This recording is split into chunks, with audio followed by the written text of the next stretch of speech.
Hi, let's talk about what's going on behind China's massive crude oil stockpiling and how it connects to energy security and global geopolitics. Even though major oil producing countries like OPEC have increased oil production, prices haven't dropped as much as expected.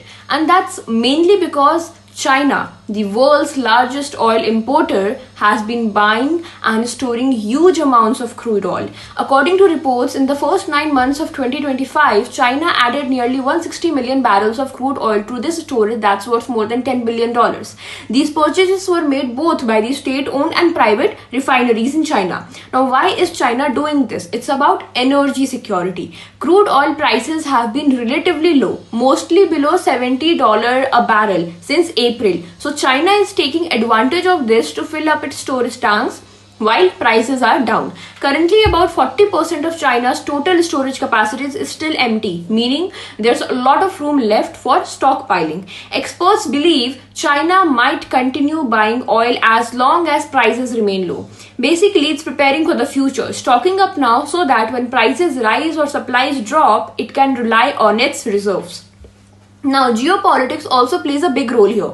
China buys around 1/5 of its oil from Iran and Venezuela, countries that face sanctions from the US. It also imports from Russia, which offers oil at a discounted price. So even though sanctions are in place, China continues to maintain steady oil flows from these countries, especially Russia and Iran.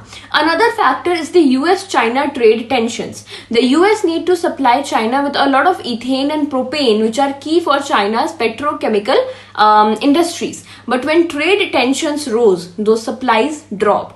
So to ensure industrial security, China started building up its crude oil reserves even more.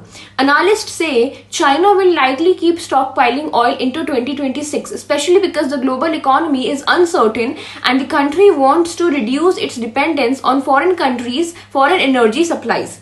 In short, low prices, energy security, sanctions and trade tensions, all these reasons explain why China is hoarding so much crude oil. So what looks like just an economic move is actually a mix of energy planning and smart geopolitics. China is preparing for the long game. So this is it. Thank you.